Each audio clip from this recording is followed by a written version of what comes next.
अस्सलामुअलैकुम दोस्तों, क्या हाल चाल है। ओमान वीज़ा, जॉब, उसके बाद काफ़ी और भी कमेंट्स हैं, उनके जवाबात और एक ख़बर है कैदियों की रिहाई के मतलब। आज 9 अप्रैल 2024 और मंगल का दिन है।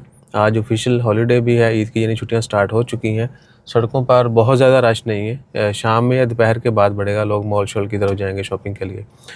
और शाम में इंशाल्लाह ताला खैर ईद का चाँद भी देखा जाएगा। और ज़्यादातर लोग यही कह रहे हैं कि कल 10 अप्रैल को बुध वाले दिन ओमान समेत बाकी दुनिया के बहुत सारे मुल्कों में ईद होगी। बाकी वल्लाहु आलम, टाइम आएगा तो पता चल जाएगा शाम में। और जो खबर है कैदियों की रिहाई की, वो ये है कि 150 कैदियों की जिनकी आम छोटी मोटी सज़ाएँ होती हैं, उनको उनकी सज़ा माफ़ कर दी गई है हिज़्ब मिनिस्टर सुल्तान हैतम बिन तारिक की जानब से। और जो फ़ैक कुर्बा है, एक तंजीम है, वो कैदियों की रिहाई भी करवाती है। उन्होंने भी 1000 से ज़्यादा लोगों की रिहाई करवा दी। हर साल रमज़ान में वो सज़ाएँ माफ़ करवाते हैं।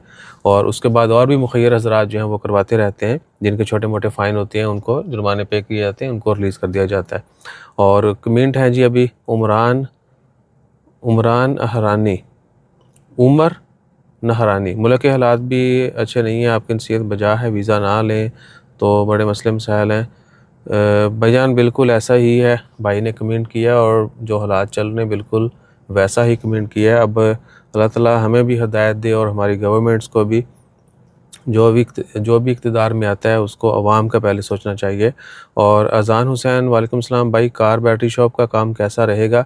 भाईजान काम कोई भी है आप कर सकते हैं, डिपेंड करता है आपको उसका एक्सपीरियंस कितना है और आपने उस काम के ऊपर पैसे कितने लगाने हैं, उसकी लोकेशन क्या है, आप टाइम कितना देते हैं, मेहनत कितनी करते हैं।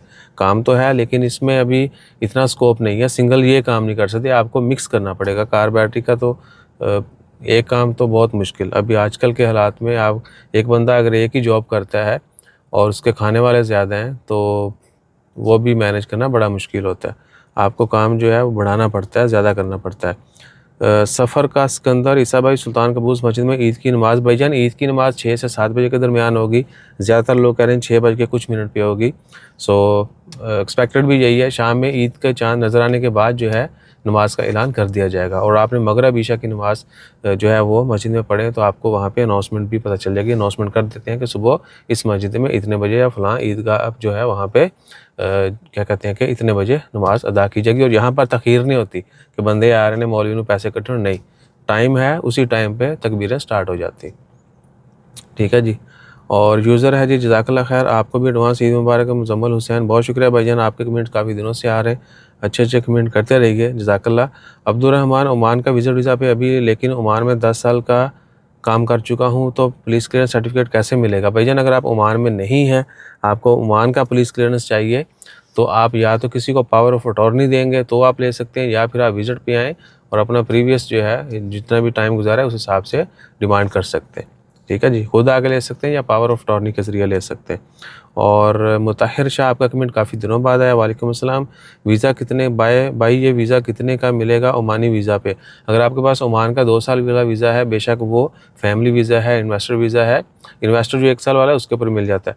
और उसके बाद वर्क वीज़ा है और वो वीज़ा ओमान का 3 महीने से ज़्यादा बाकी है तो आप ये ले सकते हैं। इसकी फ़ीस जो है 42 से 55 तक, 42-45 एवरेज रेट है। कम से कम अगर आप खुद अप्लाई करते हैं तो 42 रियाल से लेकर 45 तक करते हैं। किसी और की हेल्प लेंगे तो डेफिनेटली वो आपको चार्ज करेगा।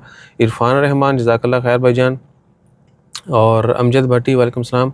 काइंडली ये बताइएगा कि जिनकी 4 नंबर कंपनी है इनको ओमानी जिनका कोई भी किसी भी नंबर की कंपनी है और 1 साल से ज़्यादा हो चुका है और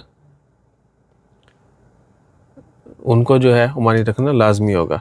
और जिनका सीआर एक्टिव है, यानी जिन्होंने बिज़नेस लाइसेंस लिया हुआ है, जिनकी सिर्फ सीआर रजिस्ट्रेशन हुई हुई है उनके लिए नहीं है, जो बिज़नेस कर रहे हैं उनके लिए लाजमी है, जिनके लाइसेंस एक्टिवेटेड है। और मम रियाज अली, मेरा चकवाल भी भीख मांगता है, पहली बार पता चला। भाईजान छोड़ें, इसमें 24 लाख के ऊपर पाबंदी है तो ये पाबंदी इसीलिए नहीं है कि वो लोग जाके वहाँ पे भीख मांगते हैं, और भी बहुत सारी वजूहत हैं। यानी वो इन अजला के लोग जो है जाके थोड़ा हैंकी पैंकी ज़्यादा करते हैं और हाईलाइटेड हो गए तो शुरू में हो सकता है चंद लोग हों, लेकिन जब नज़र में आ जाएं तो फिर वो एक ही गलती जो है पूरे ख़ानदान की बन जाती है। ठीक है ना। जिस तरह बरादरियाँ जो है ना, जो हमारी कास्ट्स हैं, ये फ़लाने इदा फ़लाने इदा फ़लाने इदा, अगर कि एक ने अच्छा काम किया है तो पिछले पेशा सारे बुरे हैं, वो पूरा पुने जाते हैं। कि जी ये बरादरी अच्छी है। अगर एक ने कोई बुरा काम कर दिया तो पूरा ही गंदे नहीं कि सारे गंदे नहीं, ये है ही ऐसे। इसी तरह फैमिलीज़, ब्रादरिज़म और मुल्कों का भी फिर यही हाल होता है, उसी तरीके से पहचान बनती है। सो अल्लाह ताला खैर फरमाए। ये थे आपके कमेंट्स, उनके जवाबात। जैसे कोई मज़ीद अपडेट्स आती हैं वो भी शेयर करेंगे। और आपने like, share, subscribe, follow, comment दिल खोल के करना है। इससे अगली वीडियो में डालूँगा वो, ठीक है ना, क्या है काम लाज़मी कर लो। जज़ाकल्लाह, अल्लाह हाफ़िज़।